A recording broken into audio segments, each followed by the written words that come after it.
Драги Татко наш небесен, те молиме за Твое водство. Твојата света воля нека присуствува со нас, води ни со Твојот свет дух, речта Твоја што ќе ја изнесеме, нека биде според Твојата воля. Направи така да ја примиме во нашите срца и да живееме според Твојата света воля. Го бараме Твоето водство во Твоето пресвето и големо име Исусе Христе. Амин. Амин. Денес, како што видов,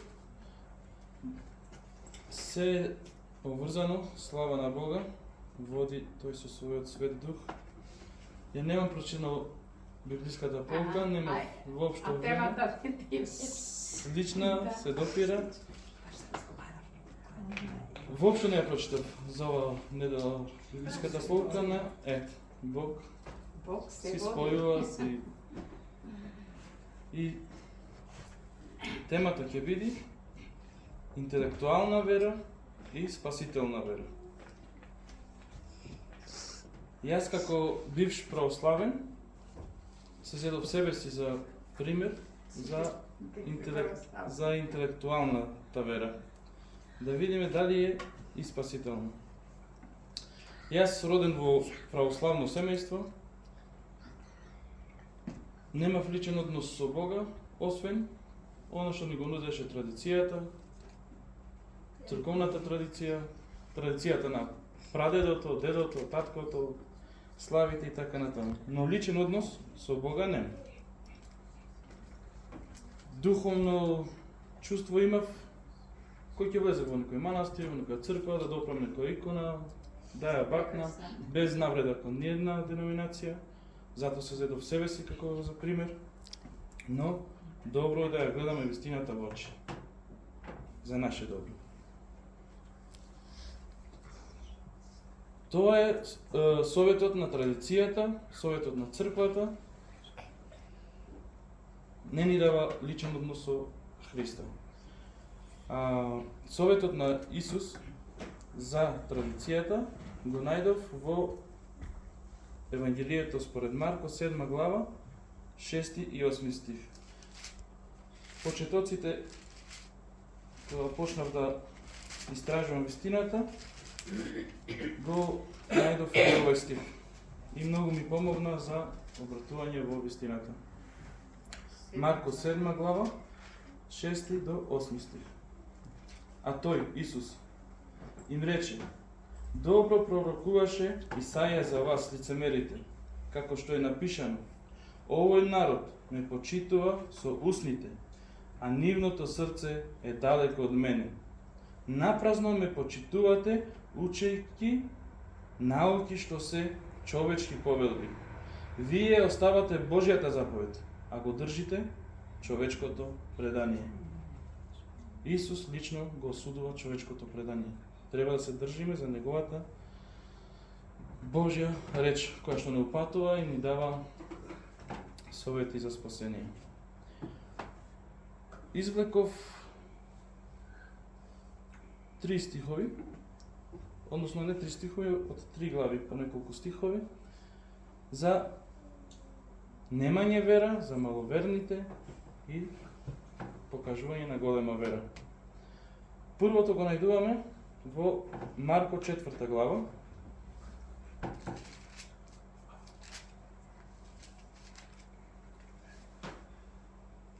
Марко 4 глава од 35 до 41 стих. Да видиме што Исус му вели на учениците тук.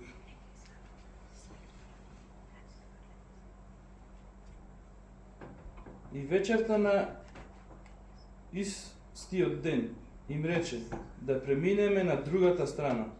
И кога го отпуштија народот, го зедоа Исус со себе, како што беше во коработ. И други кораби беа со него. И се подигна силна бура, а брановите се префрла во коработ, така што коработ веќе се полнеше, а тој при кормилото спиеше на перница. Спокоен. и го разбудија и му рекоа: Учители, зар не ти е грижа што ние загинуваме? И стана, му се закани на ветерот и му рече на морето: Стивни, молкни. И ветерот стивна и настана голема тишина. И им рече: Зошто се плашите толку? Како немате вера?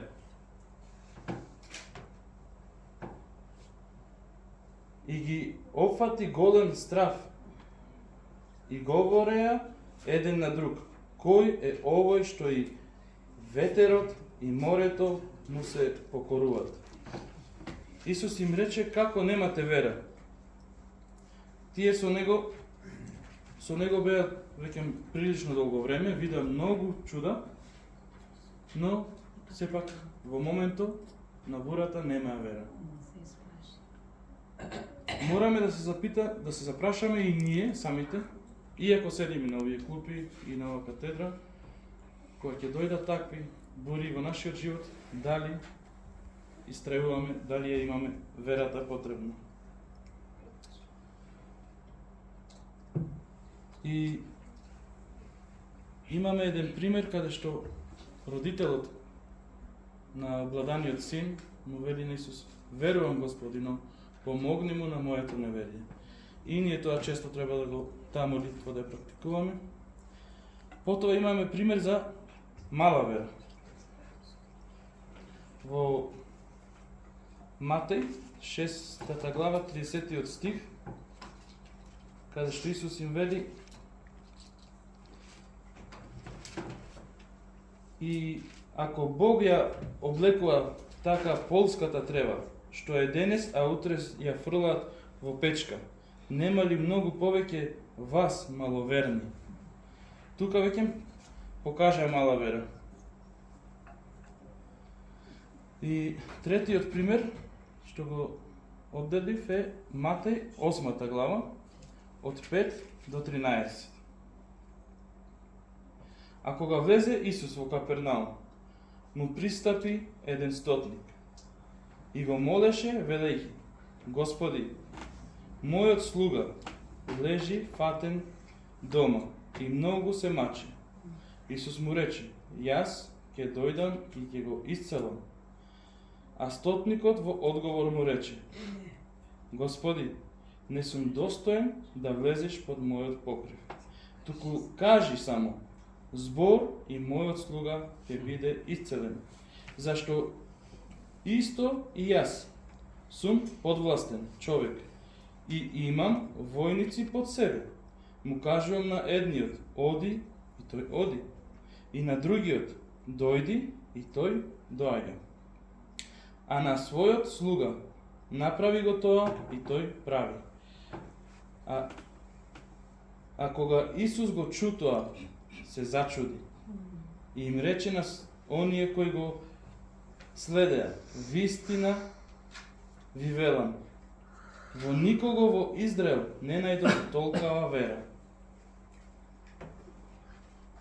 И ви велам дека мнозина ќе дојдат од исток и од запад и ќе седнат со Авраам, Исак и Јаков во Царството Небесно, а синовите на Царството ќе бидат фрлени во крајна темнина, каде ќе биде плач и чкртање на зъби.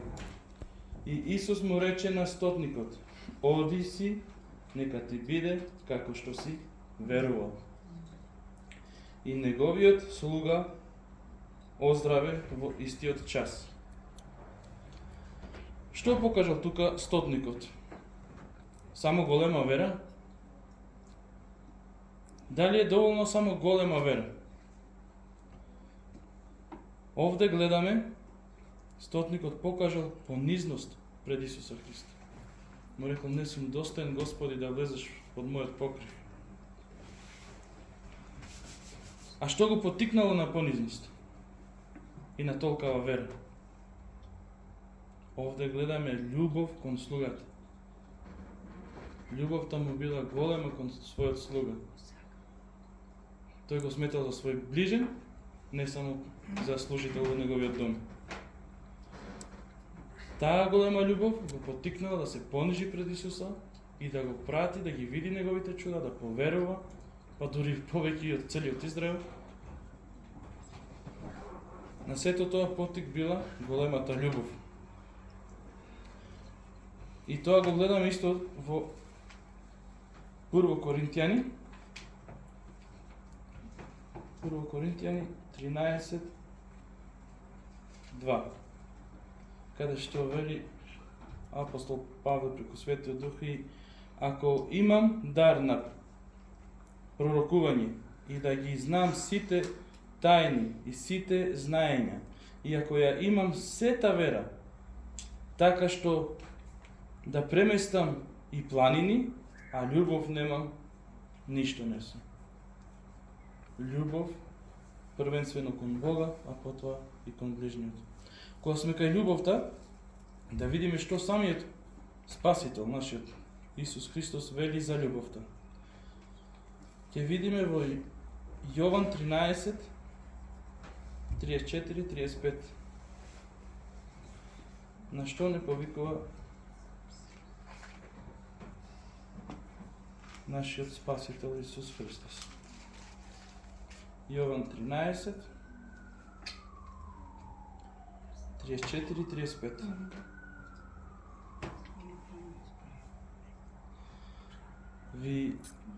Ви давам нова заповед, да се љубите еден со друг, како што јас ве љубев вас, така и вие да се љубите еден со друг.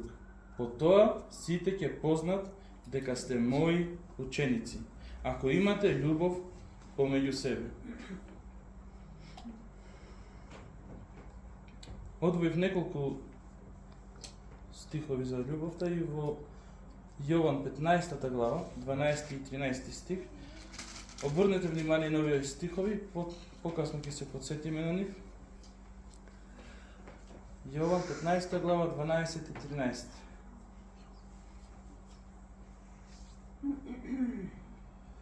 Ова е моја заповед, да се љубите еден со друг, како што јас ве љубев вас.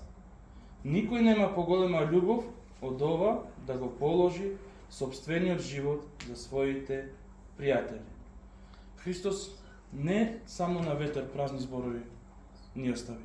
Сите негови совети, тој ни остави пример во својот живот. Како што не советуваше, така и постапи во својот живот. Третиот пример е во Матеј 22, 37, 39.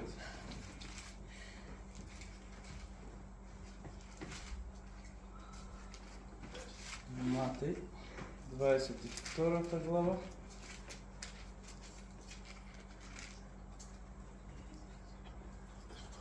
37, 39. А тој му рече: љуби го Господа твојот Бог со сето свое срце и со сета своја душа и со сета твоја мисла. Тоа е најголемата и прва заповед од првата плоча. А втората е како и ова: љуби го твојот ближен како себе си. Тоа е од втората плоча. И како четврт пример го зедов Прво Коринтијани 13:13. А сега остануваат овие три: верата, надежта и љубовта. Но љубовта е најголема од нив. Зошто е љубовта најголема? Одговорот го најдуваме исто во Светото писмо. Бог не ме остави без одговори.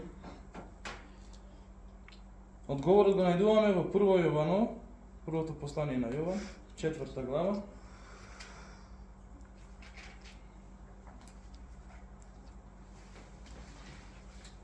Четврта глава.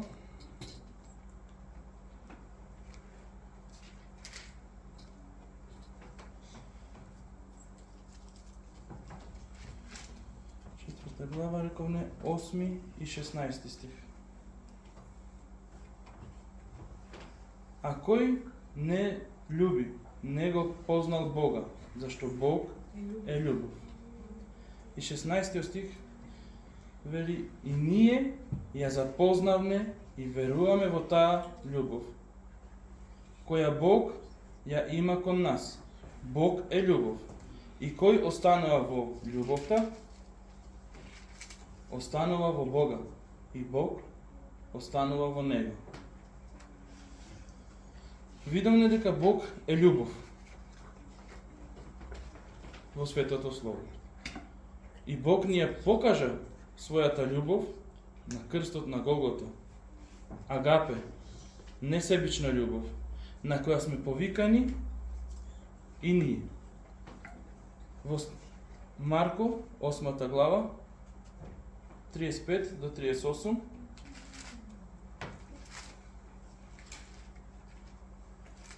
Бог не повикува, рековне Марко, 8 глава, 35 до 38.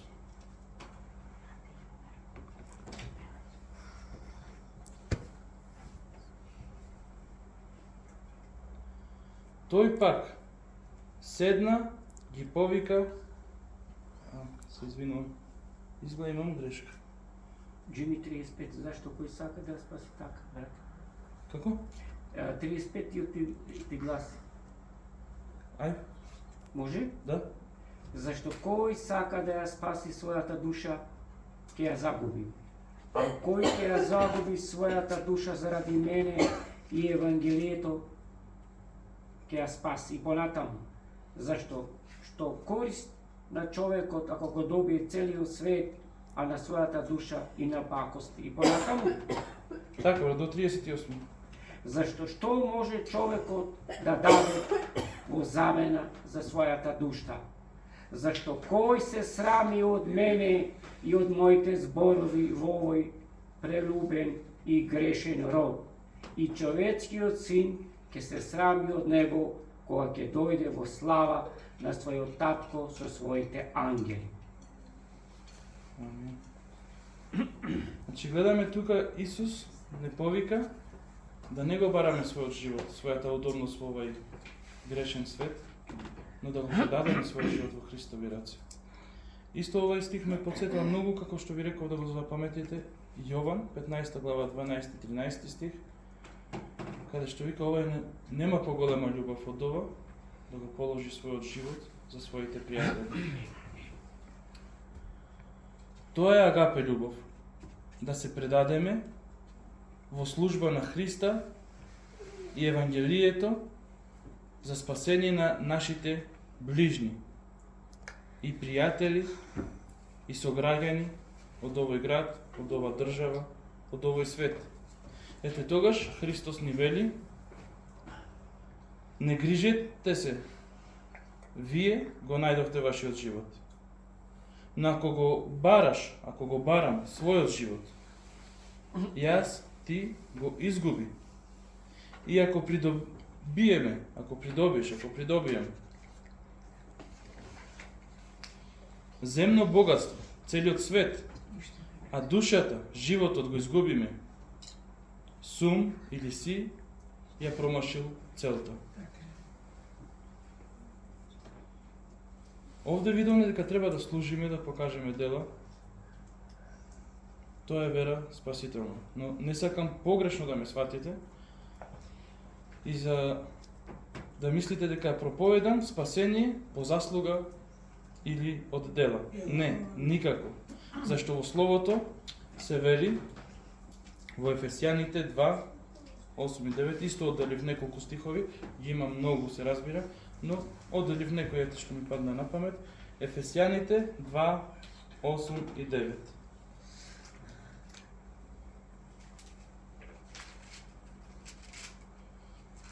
Само да го најдам стихот, или ако најде некој побрзо, може да ми помогне да прочита.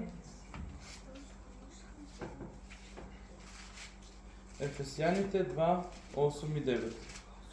Зашто по благодат сте спасени преку верата, и тоа не од вас самите. Тоа е Божи дар, не од дела, за да не се фали никој. Тоа е Божи дар. Потоа Римјаните, 11 глава, 6 стих. Римјаните, 11 глава, 6 стих, вели: но ако е по благодат, тогаш не е по дела, зашто инаку благодата не би била веќе благодат. И дела апостолски 15:11. 15:11 вели: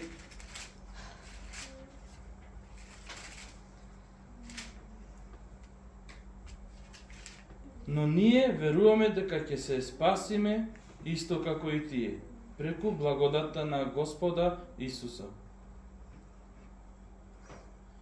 И Јован 6:40. Лично нашиот Спасител со своји зборови вели: зашто тоа е волјата на мојот татко, секој што ќе го види синот и поверува во него, да има вечен живот, и јас ќе го воскреснам во последниот ден. Амин. Значи, по вера се спасуваме, но како ја манифестираме нашата вера, како ја покажуваме, како да повикаме и други во таа вера. Да видиме што вели Јаков.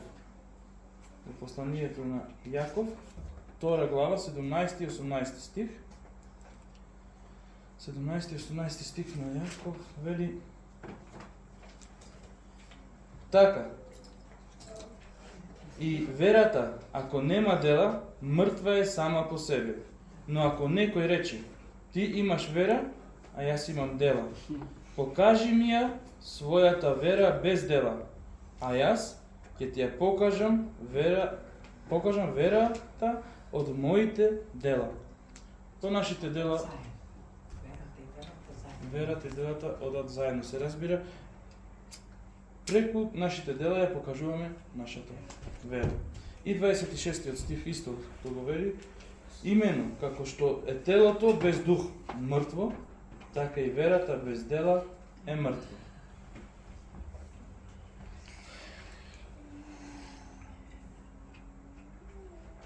Никако нема да се спасиме од нашите дела. Делата само ја покажуваат нашата верност, нашата љубов. Ако имаме љубов, агапе љубов, несебична љубов и вера во ветувањето на нашиот Господ и Спасител Исус Христос, тогаш веќе сме спасени. Но таа љубов со таа љубов ќе вршиме дела како истотникот и како самиот наш Спасител Христос. На тоа сме повикани. И на самиот крај на ова кратка проповед сакам да ви прочитам, пошто знам дека сите го знаеме ова. Но во второто Петрово послание, 1 глава 12 стих,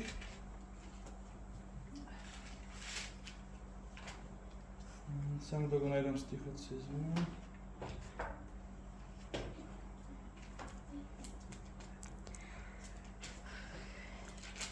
Ако некој го најде Може ми. Може. Прво Петрово послание, 12 стих, така? Да.